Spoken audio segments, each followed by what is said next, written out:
Les signes de la fin.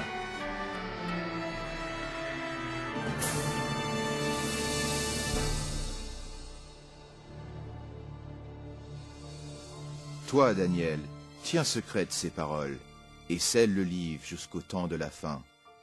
Plusieurs alors le liront, et la connaissance augmentera. La fin du monde, cela arrivera-t-il vraiment? Si oui, quand?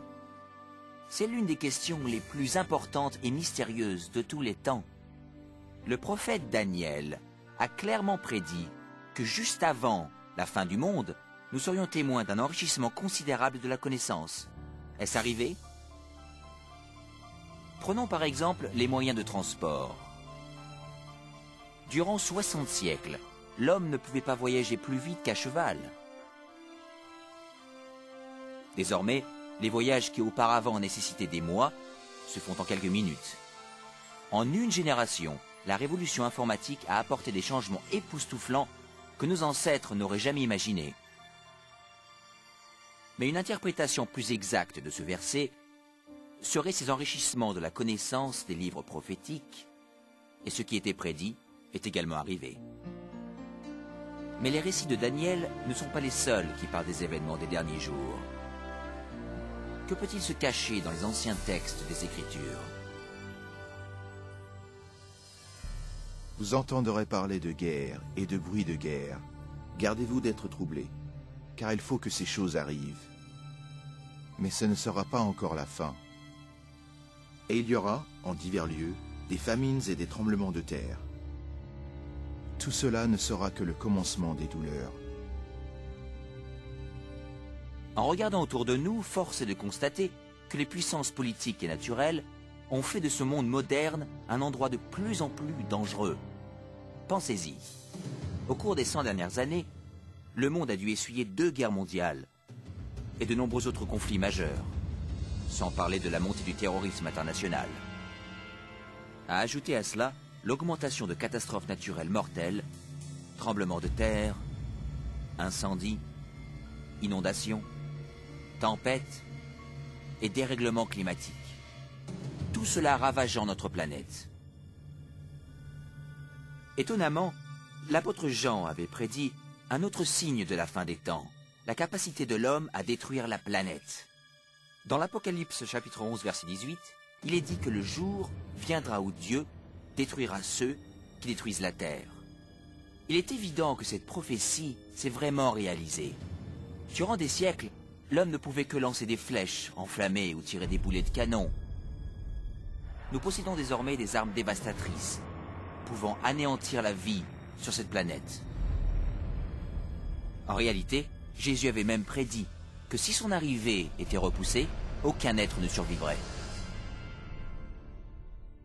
Le Christ nous avait prévenu que nous aurions à faire face à tous ces dangers, mais que ceci ne serait que le début de la fin. Est-il possible que la fin du monde soit réellement déclenchée par l'humanité?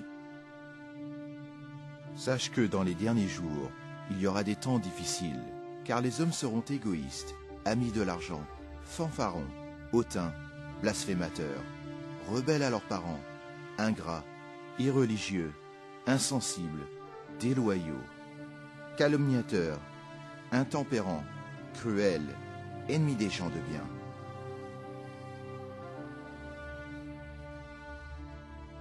Quiconque ayant vécu durant les dernières décennies ne peut nier la chute libre de la morale dans notre société moderne.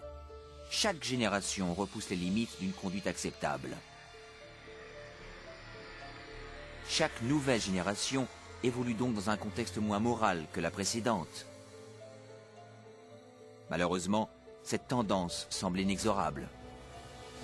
À l'époque de Noé, la décadence conduisait à la destruction avec le déluge. Au temps de Lot, la dépravation perverse de Sodome et Gomorrhe conduisit à la destruction de ces cités par le feu divin. Ce qui arriva du temps de Lot arrivera pareillement. Les hommes mangeaient, buvaient, achetaient, vendaient, plantaient, bâtissaient. Mais le jour où Lot sortit de Sodome, une pluie de feu et de soufre tomba du ciel et les fit tous périr. Il en sera de même le jour où le Fils de l'homme paraîtra. Est-il possible qu'aujourd'hui, la perversion et l'immoralité puissent encore appeler les jugements du ciel? En plus du déclin moral de la société, la Bible prévoit également une montée en flèche du spiritualisme et de l'occultisme dans les derniers jours. Mais l'Esprit dit expressément que dans les derniers temps, quelques-uns abandonneront la foi pour s'attacher à des esprits séducteurs et à des doctrines de démons. La communication avec les morts, longtemps interdite par les Écritures, est maintenant largement acceptée, même dans les églises modernes. Les émissions de télé et les films mettant en scène la sorcellerie et les sciences occultes sont extrêmement populaires, surtout chez les jeunes. Malgré cette immoralité et cet étouffant spiritualisme, la Bible nous enseigne que là où le péché abonde, la grâce abonde d'autant plus. La promesse qu'a faite Jésus quant à la propagation mondiale de l'Évangile juste avant son retour offre un espoir profond. Cette bonne nouvelle du royaume sera prêchée dans le monde entier pour servir de témoignage à toutes les nations. Alors viendra la fin. La tâche de répandre l'Évangile aux quatre coins de la terre, qui autrefois paraissait insurmontable, devient vite une réalité. Grâce aux missionnaires, aux livres, aux cassettes, aux émissions satellites et à l'Internet, l'évangélisation s'accélère autour du monde.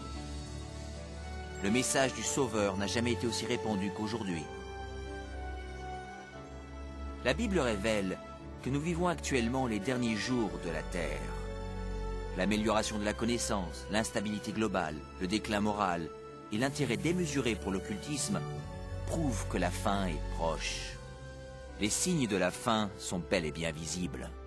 Mais il y a plus. La Bible annonce aussi que ce sont ces forces opposées du bien et du mal qui conduiront le monde à la bataille finale d'Armageddon. Bientôt, une crise mondiale encore inconnue plongera la planète entière dans les événements les plus terribles jamais vus encore. Car alors la détresse sera si grande qu'il n'y en a point eu de pareil depuis le commencement du monde jusqu'à présent, et qu'il n'y en aura jamais. Quelle catastrophe déclenchera cette crise? Et quand aura-t-elle lieu? Se peut-il que ce soit un acte terroriste dévastateur? Un crash économique? Ou même un tremblement de terre, un astéroïde ou autre cataclysme? Une catastrophe chimique ou un fléau biologique mortel? Peut-être un mélange de tous ces désastres. Mais même si la Bible ne révèle pas l'événement précis, elle annonce les scènes dramatiques qui y succéderont. Dans notre rubrique suivante, vous en découvrirez plus sur ces événements renversants, terrifiants, que la majorité des chrétiens ne sont pas prêts à affronter.